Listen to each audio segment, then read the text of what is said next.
I want to start this video off with using a very specific word that gets used a lot in sports. Parity, which means the quality or state of being equal or equivalent. That is the best way to describe sports gaming back then and just console gaming in general. Everyone had a fair shot in the market in the beginning in the late 70s and early 80s. But with that said, when it comes to sports gaming, from all that parity and video game wars over the evolution of the industry, only 3 stood the test of time: Take-Two Interactive, Electronic Arts, and Sony. 3 kings ruling with a monopoly over the biggest sports. EA with Madden, FIFA, NHL, and UFC, Take-Two with NBA 2K, and Sony with MLB The Show. And the last era of parity in the sports genre was in the 2000s, and it started dying off around the mid and late 2000s. Shortly after, EA offered almost every penny of what their company was worth for the exclusive license for the NFL in 2004. EA and Take-Two lost their MLB licenses around that time, so Sony was the only one left making MLB sim games. But the NBA license, however, was the one last license that stayed open and competitive. The 2000s, we can say, was the last golden era of basketball games. While EA and Take-Two were continuing their beef, throwing hands with each other in the NBA simulation market, arcade-style basketball games were still alive at this time. And that was one company's specialty, and that was Midway Games.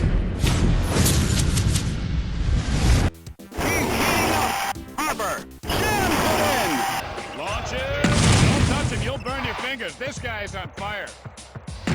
But what happened to Midway, right? And their presence in basketball? They arguably had the very first mega successful NBA licensed franchise way back before NBA Live and NBA 2K was even a thing, so why couldn't they stand the test of time? But that's exactly why we're here, my people. We're gonna get to the bottom of what happened to Midway and their NBA games. But before we do that, you guys know what to do. Hit that like button, slap that subscribe button. Welcome to the channel if you're new. Hope you stick around. It's a good time, I promise. Now, buckle up, get comfortable. It's gonna be a long one. Let's get into this. Oh my God, baby. Oh my gosh, baby, the way she makes me. Now let's do some quick history. When it comes to Midway, we have to show respect because we're talking about the OGs of gaming as a whole. Midway was quite literally at the center of the beginning of the video game industry. Originally founded in 1958 as an independent amusement equipment manufacturer, they were later purchased by Bally. Yes, Bally, like Bally Total Fitness. Yeah, I know. Things really do change over the years. But anyway, yeah, they purchased them in 1969. At the time, Bally was in the pinball and slot machine industry, so their focus was mechanical interactive games. But a new entertainment phenomenon was on the horizon in the 70s with arcade video games. It wasn't until the late 70s that Midway would land a hit with Space Invaders, which helped establish themselves as a popular staple in arcades. Through the 80s, the company changed their name and released their games as Bally Midway. They saw continued success with distribution of the US versions of Pac-Man and Miss Pac-Man from Namco, and also landed a banger with the game Rampage in 1986. But the 90s, however, was clearly the prime years for the Midway name. After more of the usual business gymnastics, divisions were closed and bought, companies merged, and entities been sold off, the Bally name was dropped and the company went simply as Midway. In the early 90s, Midway produced one of the most iconic gaming franchises of all time, and still iconic till this day, with Mortal Kombat in 1992. And I mean, let's be serious. Do I have to explain Mortal Kombat? We know exactly what that did for the culture. Mortal Kombat!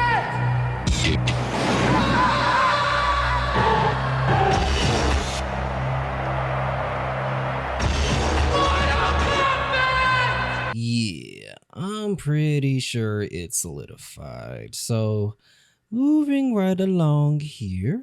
But in the following year, in 1993, Midway introduced their very first NBA licensed arcade game with NBA Jam. And needless to say, it took off with sports fans. With its over-the-top 2v2 gameplay and attention to detail, that was groundbreaking for the time. Midway solidified itself in the sports gaming market. Just to put in perspective of how popular NBA Jam was, okay, it was named the top grossing arcade game of the summer in 1993. Its US revenue was over $300 million, $610 million for adjusted inflation, which matched the gross revenue of the domestic box office of the movie Jurassic Park in the same year. Each individual arcade box for NBA Jam was earning upwards to $2,400 a week in the arcades all over America. Hey fam, I'm no mathematician, dog, but that's a lot of comma, 000 behind a lot of other zeros per month. My guy, that's crazy. And the money train didn't stop because the port over version sold 2 million units in 1994, and not to mention it grossly got awarded a lot from critics. So yeah, NBA Jam was quite frankly the shit. And as a reminder, around this time, entering the 90s, console gaming was seeing significant improvements and home gaming was becoming more desirable. So a shift was happening slowly but surely. And Midway had the foresight to expand their company, doing more business gymnastics, and acquired a home entertainment division and started producing their own console games. They cut ties with a long-term partner with Acclaim and took their license back, capitalizing on the arcade market and console market simultaneously. And eventually, by the mid to late 90s, Midway focus shifted on home gaming altogether.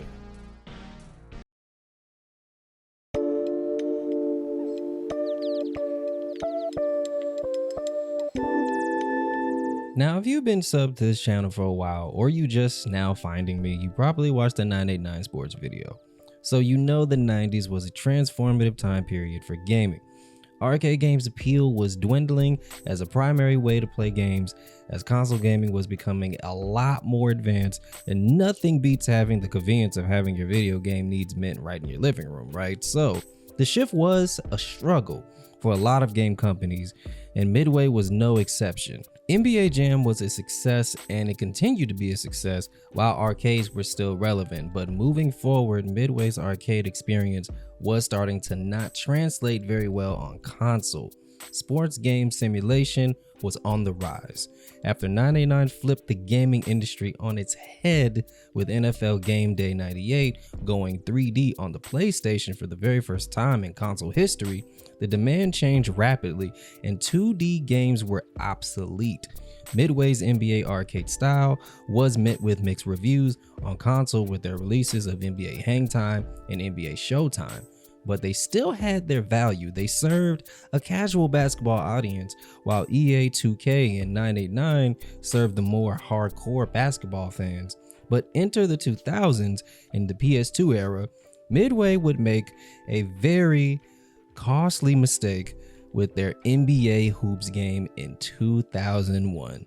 Arcade style sports games was losing its demand slowly, and with NBA Hoops, you could tell Midway panicked and caved into creating a simulation style 3-on-3 game. It was unrecognizable to their fans, and the violation was apparent. Critics absolutely annihilated this game with their reviews. Statements like sloppy dunk animations and a blatant lack of originality. One Game Pro critic, Dan Electro, yeah, his last name is really Electro, said goodies like player creation and season mode, along with mini games like 2-ball, can't make up for the main game's identity crisis. NBA Hoops comes off as a simulation wannabe, simultaneously betraying Showtime fans and only weakly attracting serious hoop addicts. Stick to NBA 2K1. God damn, Dan. Man, somebody should have told Dan to put the machine gun down. There are actually more of these. I gotta say, none of them are positive, really, with critics giving this game the seal of death. And on top of that, EA, with their EA Sports Big Division, decided to launch their very own arcade-style basketball game with NBA Street in 2001. So sad to say, this was the end of Midway's arcade NBA games, and they went back to the drawing board. But 3 years later, Midway would return with an NBA game, but it was something entirely different. After those 3 years of radio silence in the NBA market, Midway announced their return with a whole new vision and style we've never seen before, with a new title in 2004 called NBA Ballers. NBA Ballers, I gotta say, and I'm off script, but NBA Ballers, I gotta say, is the literal embodiment of what basketball culture was at the time. And oh my goodness, it's ugly, man. All right, nostalgia cannot trick me, bro. All right, I have no nostalgia glasses on right now. Our whole generation needs to be arrested for how baggy the clothes was back then. All right, mid 2000s fashion, god awful, and it needs to stay buried where it's at. I hope it never comes back. But I digress. Let's get back onto the script. It was very clear that Midway took off all that time to get their finger on the pulse of what was hoop culture in the mid 2000s. It was baggy, shiny, and flexing was on steroids. Street ball culture and N1 was impacting the game at the time, and Midway leaned in on all of that. NBA Ballers, quite frankly, was literally Pimp My Ride, and MTV Cribs rolled into a basketball video game. The gameplay was focused on 1v1, so it's pretty straightforward, but the bread and butter of NBA Ballers was its story mode, Rags to Riches, taking your creative player on a tournament-style journey, going to various NBA stars' ridiculous mansions and beating them one-on-one at their house while building up your own fame and fortune. Pretty ridiculous, right? But ridiculousness was Midway's specialty. And not to mention that NBA Ballers' facial details for each NBA player and just the environments and just this fantasy world of an alternative view of NBA players was very unique. So it did land very well with its audience. NBA Ballers put the company back in the good graces of their basketball fans and critics. The game was received well universally, getting 8 out of 10 scores. It received runner-up for GameSpot's best alternative sports game behind Mario Power Tennis. The Academy of Interactive Arts and Sciences nominated NBA Ballers for Console Action Sports Game of the Year, an outstanding achievement in original composition.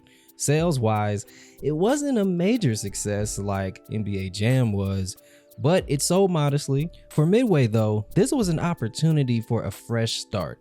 2 years later, they came with the sequel with NBA Ballers Phenom in 2006 and Chosen One in 2008.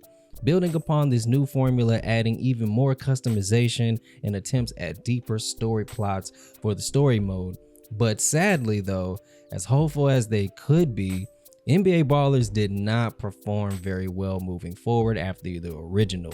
And I think I can say it wasn't because the games weren't good, but I think it suffered from the case of too little, too late. As time showed, Midway attached itself to yet another novelty of the times. The late 2000s going into the 2010s, the street ball and baggy bling era of 28-inch spinning rims was dying off, and rightfully so, because Y2K, again, keep it where it's at, all right? Just keep it where it's at. To return never again. But anyway, being baggy and shining wasn't cool as it once was. The culture was shifting again, and the interest of the arcade-style sports games was running on its last leg. And even EA wasn't exempt from this decline in interest either. EA Big with their games was struggling to sell units, and EA scrapped most of their sports street games for good, with the exception of FIFA Street. But EA Big was shut down also around or a little after 2008 as well. EA tried to rebrand the NFL Street style with games like NFL Tour, and it didn't go so well. So yeah, that's another story for a different video. But focusing back on Midway, shortly after NBA Ballers Chosen One was released in 2008, Midway filed for bankruptcy in February 2009. So you can guess, it was not going so well for Midway. And that's something to unpack. So let's go ahead and walk it back a bit. Entering the 2000s, Midway was losing money like I lose the remote to the TV. They could not stop it from happening. In 2001, Midway closed their arcade division for obvious reasons, trying to save money because there was literally no return on investment to make arcade games. And they tried a bunch of other business gymnastics to save their company, but that didn't help because by 2003, they lost $115 million on sales. One solution they did try was buying up studios to strengthen their development teams, but they just ended up shutting them down as fast as they bought them. In 2004 and 2005, they lost a combined $132 million on sales. And in 2006 and 2007, they lost another $177 million on sales. So, in my trusty calculator here, all right, Midway lost $424 million in 4 years. That's wild. They lost $500 million in 4 years. That's actually impossible for me to wrap my head around because even with Mortal Kombat still under their name, this company Goose was still getting cooked. And this trend continued in 2008. The year before they filed bankruptcy, they lost another $191 million on sales, bringing their total to $615 million lost. Midway was sinking and nothing could save it.